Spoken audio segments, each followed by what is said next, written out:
जी अस्सलाम वालेकुम, good morning. और रात को सोती मैं एक कंबल के साथ हूँ, लेकिन जब मैं सुबह उठती हूँ ना तो मेरे ऊपर दो दो तीन तीन जो है ना वो कंबल होते हैं। ये सिर्फ अम्मी की बदौलत है।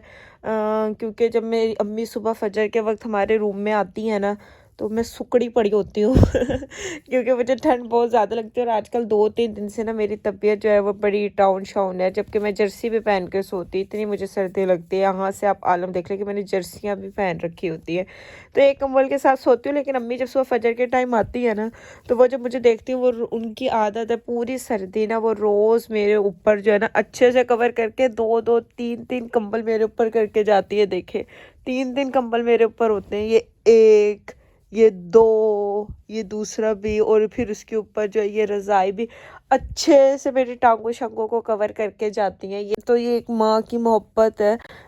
सुबह सुबह ना वो आएंगी और रोज़ मेरी इसी तरह से मुझे कवर करके फिर जाएंगी, और इवन 2-2 घंटे बाद चक्कर भी लगाती रहती है कि कहीं मेरी टांगों से कंबल हट तो नहीं गया तो वही तो कह रही, माँ की जो मोहब्बत होती है ना उसका कोई मुकाबला नहीं होता दुनिया के अंदर ना। बस चले अब उठते हैं और उठ के देखते हैं कि क्या नाश्ता करना। अब तो मैं उठकर डायरेक्ट अम्मी के रूम में जाऊंगी, अम्मी से 1-2 घंटे बातें करूंगी, उसके बाद ही कुछ सोचूंगी कि क्या करना है। अच्छा, मैं उठी थी 12:30 बजे ना, तो फिर जो है अम्मी को बहुत ज़्यादा भूख लग रही थी, क्योंकि अम्मी सुबह फजर के वक्त नाश्ता कर लेती हैं, तो उसके बाद ऑब्वियसली दोपहर को तो इंसान को भूख लगती है।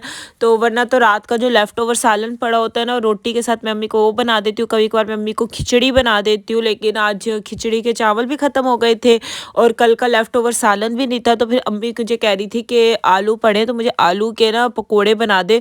तो फिर मैंने कहा मैं भी अम्मी के साथ यही खा लेती हूँ। अब ये मेरा नाश्ता हो गया या स्नैक टाइम हो गया या दोपहर हो गया, कुछ ऐसे ही मिक्सचर हो गया, क्योंकि मैं अम्मी के लिए बना रही थी। तो फिर मैंने कहा मैं अपना अलग से क्या नाश्ता बनाऊँ, और मुझे कोई भूख भी नहीं थी इतनी ज़्यादा।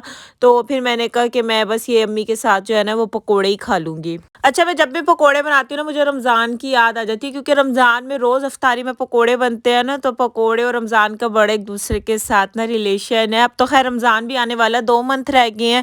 ऐसा लगता है जैसे कल ही रोज़े रखे थे और न्यू रमज़ान भी आने वाला है। वक्त का गुजरते पता ही नहीं चलता है। लेकिन मेरे सारे महीनों में ना, इस्लामी महीनों में सबसे जो फेवरेट महीना है वो रमज़ान का। ये रमज़ान में एक अलग ही रौनक होती है, एक अलग ही समा और खुशी होती है।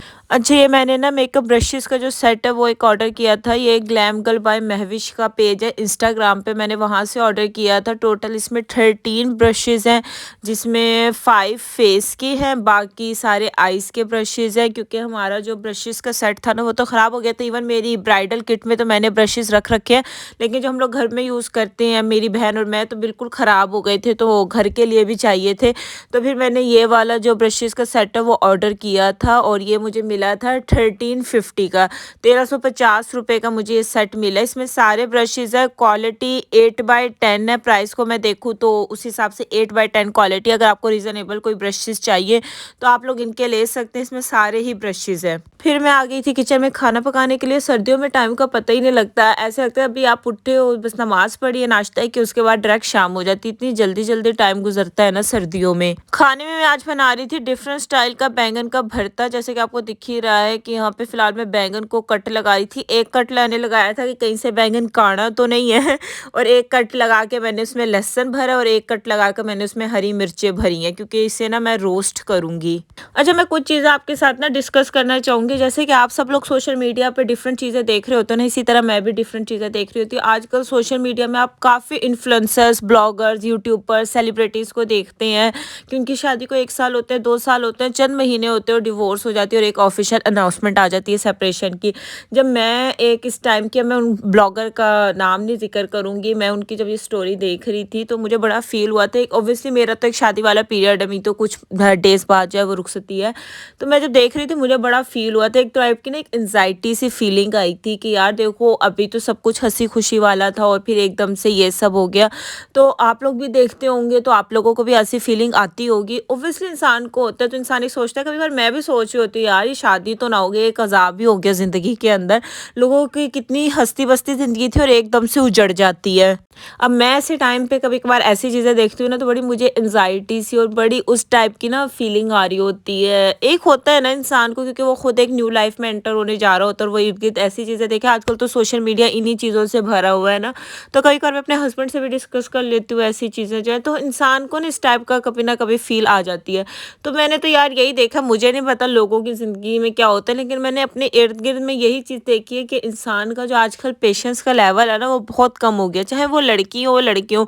लड़कों में तो ख़ैर होता ही नहीं है, लेकिन आजकल जो लड़कियों का पेशेंट का लेवल है ना, सब्र करने वाला, कंप्रोमाइज़ करने वाला, वो चीज़ ना बिल्कुल ख़त्म हो गई है। पहले होता था कि ना लोग ज़्यादा कंप्रोमाइज़ कर लेते थे लड़कियाँ, लेकिन आजकल लड़कियाँ भी काफ़ी इंडिपेंडेंट है, तो वो भी इतना कंप्रोमाइज़ नहीं करती। ज़िंदगी में ना जितना हो सके कंप्रोमाइज़ कर लेना चाहिए। मैंने अपनी अम्मी से हमेशा एक दफ़ा एक चीज़ कहते हुए सुना है, अब मेरी खुद की भी शादी है, वो मुझे भी यही वाली चीज़ समझाती हैं कि शादी इंसान की एक दफ़ा होती है। मुश्किल हर किसी की ज़िंदगी में आती हैं, उतार-चढ़ाव हर किसी की ज़िंदगी में होते हैं, चाहे मैं भी हूँ, मैं भी आपको अपनी ज़िंदगी का एक हँसी वाला पार्ट दिखा रही होती हूँ, तो आप लोगों को देख कर लग रहा होता है कि बड़ी परफेक्ट ज़िंदगी है। लेकिन उसमें भी उतार-चढ़ाव होते हैं, हर कपल के बीच में अप्स एंड डाउन आते रहते हैं। तो ज़िंदगी ना ऐसे ही चलती है, कुछ बर्दाश्त कर लो, कुछ सह के और बहुत कुछ नज़रअंदाज करके और सब्र कर कर ज़िंदगी गुज़ारी जाती है। आजकल मेरी अम्मी मेरी काउंसलिंग कर रही होती है। वो नहीं होता प्री शादी से टाइम वाली काउंसलिंग हो रही होती है, तो मेरी अम्मी ये वाली चीज़ मुझे समझाती है कि बेटा ज़िंदगी में शादी एक ही दफ़ा होती है। जितना हो सके इसे अच्छा करके कंप्रोमाइज़ करके इसे गुज़ार लेना चाहिए। बाद में जो है ना इंसान का सिर्फ़ तमाशा बन जाता है। हमारी सोसाइटी में मर्द का कोई तमाशा नहीं बनता। कहने की बात है यार, थोड़ा बहुत उन्हें फ़र्क पड़ता है, लेकिन जितना तमाशा एक औरत का बनता है ना, उतना मर्द का नहीं बनता। बेशक हम बहुत मॉडर्न हो गए हैं, बहुत एडवांस हो गए हैं, लेकिन ना फिर भी अभी भी हमारी सोसाइटी में ना फीमेल्स और मेल दोनों के लिए ना डिफरेंट ही रूल है। वो कहते हैं ना कि मर्द का हर गुनाह भी माफ़ है, लेकिन औरत की एक छोटी-सी गलती भी माफ़ नहीं है। हाँ, किसी का एक स्पेशल केस होता है, किसी के हस्बैंड उन्हें मारते हैं, कोई शराबी होता है, कोई जुआरी होता है, इन टाइप के केस में होता है, ऑब्वियसली एक सेपरेशन बनती है, औरत को अपने ऊपर इतना जुल्म नहीं बर्दाश्त करना चाहिए। लेकिन जहाँ पे एक छोटे-मोटे केस होते हैं, जहाँ पे ये वाली बुराइयाँ नहीं होती, कुछ और होते हैं, तो वहाँ पे इंसान को कंप्रोमाइज़ कर लेना चाहिए, क्योंकि शादी इंसान की ना एक ही दफ़ा होती है और बहुत मुश्किल होता है कि आपको बाद में कोई एक अच्छा सा पार्टनर मिले। और जिन लोगों के बच्चे हैं, उन्हें तो चाहिए कि उन्हें कंप्रोमाइज़ कर लेना चाहिए, क्योंकि एक औरत के साथ ना उसकी एक नस्ल भी बर्बाद हो जाती है। तो मैं तो ज़िंदगी के इर्द-गिर्द से और इन चीज़ों से यही सबक सीखा है कि इंसान एक ही दफ़ा शादी करे, शादी का फ़ैसला बड़ा सोच समझ के करना चाहिए। जब आप एक मेंटली प्रिपेयर्ड हो ना, तब करनी चाहिए। शादी की यार कोई एज नहीं होती है। मुझे बहुत से लोग नीचे मैसेज करके आ रहे होते हैं, आप ही हमारी शादी नहीं हुई, अभी दुआ कर दें। लोग बातें करते हैं, लोगों का तो काम है बातें करना। जिनकी शादी नहीं होती उन पे भी बातें करते हैं, जिनकी शादी हो जाती है तब भी बातें करते हैं। वो कहते हैं ना, लोग तो बस बोलते ही रहते हैं, अपने पे उनका कोई फोकस नहीं होता। तो लोगों की नहीं सुननी चाहिए यार। जब आप एक कंप्रोमाइज़ करने के लिए तैयार हो ना, आपको तब शादी करनी चाहिए। शादी एक कंप्रोमाइज़ का दूसरा नाम है। शादी की ज़िंदगी ना कोई फेयरी टेल ज़िंदगी नहीं होती, और वो नहीं होता जो जानू मानू शानू वाला जो आपको दिख रहा होता है ना, वो वाला सीन नहीं होता। एक बड़े कंप्रोमाइज़िंग ज़िंदगी होती है।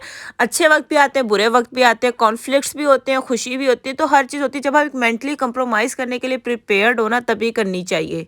और दूसरा मैं हमेशा कहती हूँ, लड़कियों को ना किसी चीज़ में अपने आप को मसरूफ़ रखना चाहिए। खाली दिमाग शैतान का घर होता है। आपके पास एजुकेशन है तो कहीं करीब में जॉब कर ले, कोई स्किल्स है तो घर बैठकर कुछ कर ले, लेकिन कुछ ना कुछ करते रहें तो आपकी ज़िंदगी ना बड़े सुकून से और बड़े अच्छे से गुजरती है। वो हाथ पे हाथ रख के ऐसे बैठे रहने से ना ज़िंदगी में ना और भी बहुत से मसले आते हैं। खैर, यहाँ पे आपसे बातें करते-करते जो मैंने बैंगन का भरता भी बना दिया था। रेसिपी तो आपने देखी ही ली होगी, फिर भी बता देती हूँ। बैंगन को मैंने ना ऑयल लगा के रोस्ट कर लिया था, उसके बाद उसको मैंने छिलका उतार लिया था और बैंगन को अच्छे से मैश कर लिया था, और लहसुन और हरी मिर्चें भी मैंने कूट ली थी। उसके बाद मैंने ऑयल में ज़ीरा लिया, मेथी दाना लिया, साबुत लाल मिर्चें ली, उसे कड़कड़ाया। हरी प्याज़ का मैंने वाइट हिस्सा डाला, हरा हिस्सा नहीं डाला। प्याज़ को मैंने नरम किया, उसके बाद मैंने जो लहसुन हरी मिर्चें रोस्ट की थी ना, उसे कूटा था, वो डाल दिए। टमाटर डाल दिए, नमक, लाल मिर्च, हल्दी, धनिया पाउडर, गरम मसाला पाउडर, जो बेसिक मसाले होते हैं, डालकर मसाले को अच्छे से भूना।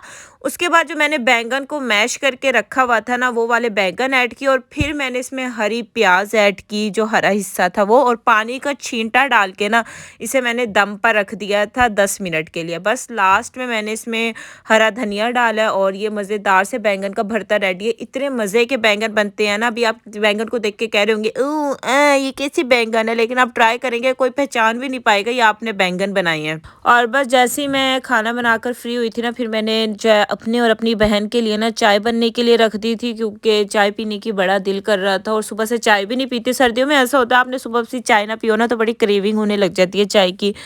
बस यहाँ पे मैं बैठी थी नेटफ्लिक्स पे कोई सीज़न सर्च कर रही थी कि बैठी देख लूँ, क्योंकि खाना तो मैंने पका ही दिया था। वहाँ पे अम्मी जो है वो अपना ड्रामा देख रही थी और मेरी बहन जो है वो पढ़ रही थी। और बस ऐसे ही दिन जो है गुजर जाता है। शाम वाले टाइम पे हम ज़्यादातर अम्मी के रूम में होते हैं, क्योंकि इस रूम में ना हीटर चल रहा होता है गैस वाला जो है ना, क्योंकि हमारे रूम में बिजली वाला हीटर चलता है तो वो हम रात में चलाते हैं। गैस वाला हीटर हमारे घर में सिर्फ अम्मी के रूम में है, तो फिर हम लोग ना अम्मी के रूम में ही होते हैं।